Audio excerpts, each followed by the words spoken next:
이제 잭슨홀 미팅을 하루 앞두고 블룸버그 뉴스에서는 잭슨홀 2부다. 무슨 잭슨홀 2부까지 얘기한. 잭슨홀 2부에 연준의 복수를 큰돈 움직이고 있는 사람들은 두려워하고 있다라는 뉴스가 나왔습니다. 그런데 반대로 잭슨홀 이후에는 달러가 약세 반전할 거다 이런 전망도 같이 내놨더라고요. 그래서 어떻게 될지 알지 못하지만 어쨌든 오늘 밤에 잭슨홀 미팅에서 파월이 연설을 합니다. 잭슨홀 미팅을 하루 앞두고 다우는 1%, 나스닥은 1.7%, S&P는 1.4% 상승했습니다. 생각보다 큰 폭으로 상승을 했고요. 전반적으로 시장이 좋은 흐름 보여줬습니다. 그러나 3% 이상 오른 섹터는 반도체 섹터. 엔비디아가 안 좋은 실적 발표한 이후로 4% 상승했다는 것은 의미하는 바가 좀 있는 것 같네요. 어제 펠로톤 소식을 전해드렸는데 바로 실적 발표하면서 아주 안 좋은 실적 발표하고 어제 올랐던 것을 모두 반납하면서 18% 하락했습니다. 갭 실적이 발표됐는데요. 생각보다 모두 양호한 실적을 발표했습니다. 영업이익도 적자가 날 거라는 예상을 뒤엎고 흑자가 났고요. 매출도 생각보다 더 좋은 실적을 발표하면서 주가는 시간에서 7% 정도 상승하고 있습니다.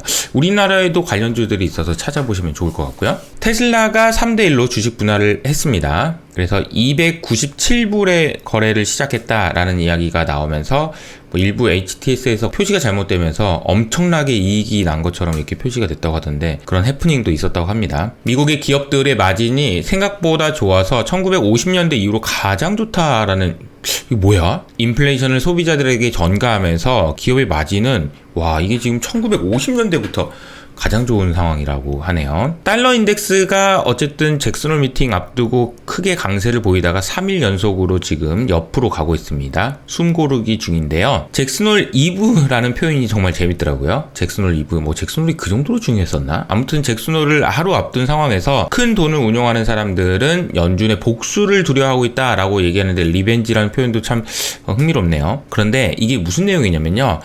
파이낸셜 컨디션 지수라는 게 있는데요. 이 검정색 선이 밑으로 내려갈수록 무서워 두려워 이런 거고요. 위로 올라갈수록 괜찮아 하는 건데 연준이 금리를 올렸던 시점이 3월 달인데 이때보다도 더 괜찮아 하고 있으면 어떡하니?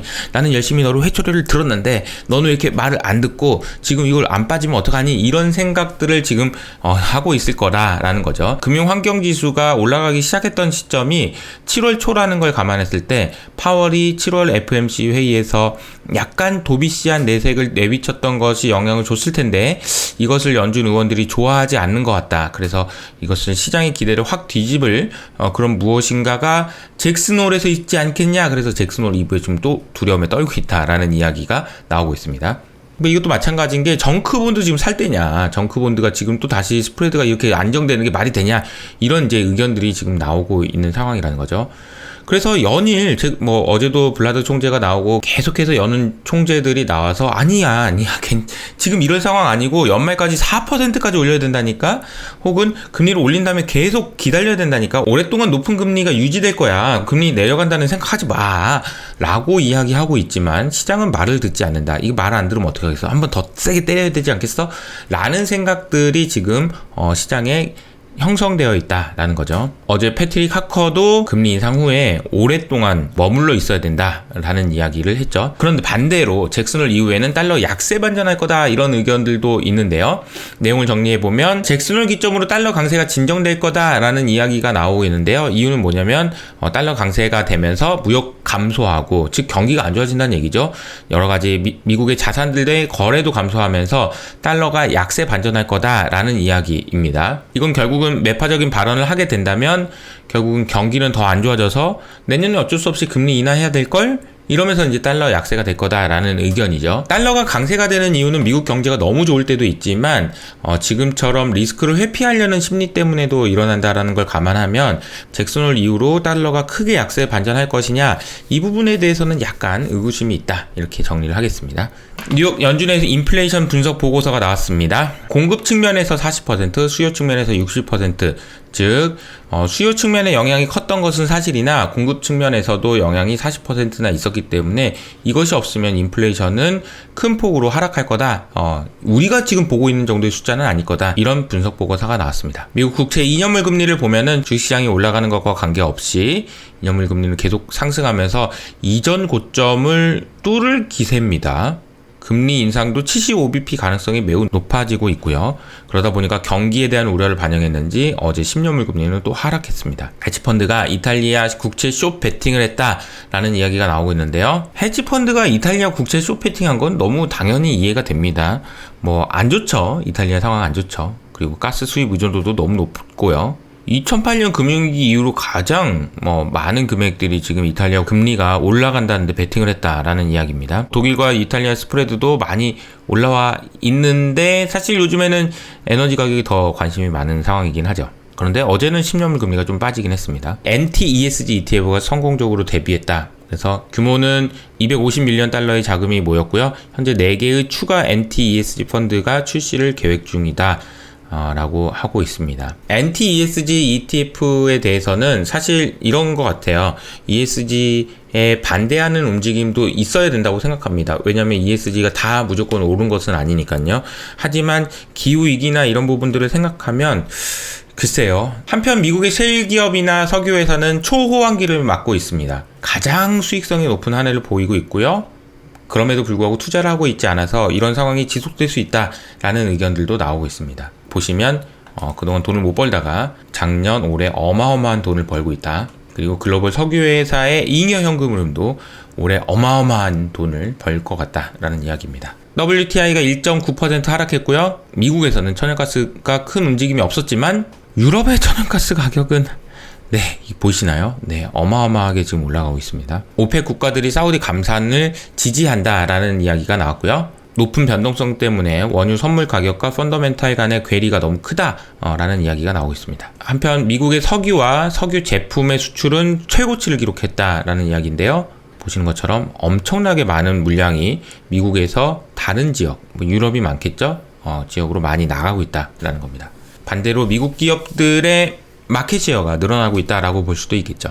주요 단신 정리하도록 하겠습니다. 미국의 2분기 GDP 잠정치가 소폭 상향 조정됐습니다. 원래 마이너스 0.9%라고 했는데 0.6%로 생각보단 덜 안 좋았던 걸로 나왔습니다. 미국의 신규 실업 청구 건수도 발표됐는데요. 예상보다는 요즘에 많이 늘고 있진 않아요. 경기가 안 좋아지긴 하는데 덜 안 좋아진다. 라고 정리하면 되겠습니다. 독일의 경제지표도 발표됐는데요. 이것도 역시 생각보다는 선전했습니다. 잠정치가 0.1% 증가한 것으로 나와서 이 그림에 보시면은 현재의 평가는 분홍색인데 앞으로의 기대는 이렇게 안 좋아질 거라는 기대가 형성되어 있어서 이 너무 안 좋아질 거라는 기대보다는 생각보다 좋다. 금융시장의 움직임을 설명하고 있는 것 같습니다. 미국과 중국의 회계 감독권 합의가 임박했다라는 소식이 전해집니다. 미국에 상장된 중국 기업에 대한 회계 감독권 합의가 임박했다. 만약에 합의가 이루어지면 오랫동안 이어진 미국과 중국 간의 회계 감독권 다툼이 종료되는 효과가 있는데요. 만약에 불발될 경우에는 200개 이상의 중국 기업이 2024년부터 중국 증시에서 퇴출될 거다라는 이야기가 나와서 합의가 이루어질지 여부가 상당히 관심을 받고 있다. 한국의 금통위 소식인데요. 어제 기준금리를 25bp 인상했고요. 4회 연속 기준금리 인상한 것은 사상 최초입니다. 영국의 가계가 금융위기 때보다 더 힘들다라는 이야기가 나오고 있는데요. 영국 가계의 절반 이상이 에너지 빈곤에 빠질 가능성을 경고하고 있습니다. 10월부터 전기요금이 80% 올릴 것으로 보고 있는데 영국의 주간 실질소득은 이런 식으로 감소하고 있고요. 영국의 에너지 청구서가 10월 달에 많이 오른다. 이때 오른다는 거거든요. 10월 달에 오른다. 문제는 내년 1월에 또 오르고 내년 3월에 또 오른다라는 겁니다. 영국이 추운 겨울을 잘 나야 될 텐데요. 마지막으로 푸틴이 군사 증원하겠다라는 이야기가 나오고 있습니다. 푸틴이 군 병력 증원과 관련된 대통령령에 서명했다라는 이야기가 나오고 있고요. 현재 대비 13만 7천 명 증원해서 115만 명을 확보하려고 하고 있다. 뭐 하려고요?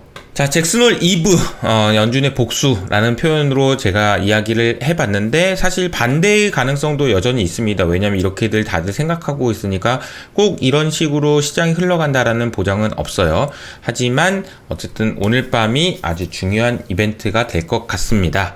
이번 주도 성공 투자하시고요. 저는 여기서 인사드리도록 하겠습니다. 지금까지 이효석 아카데미였습니다. 감사합니다.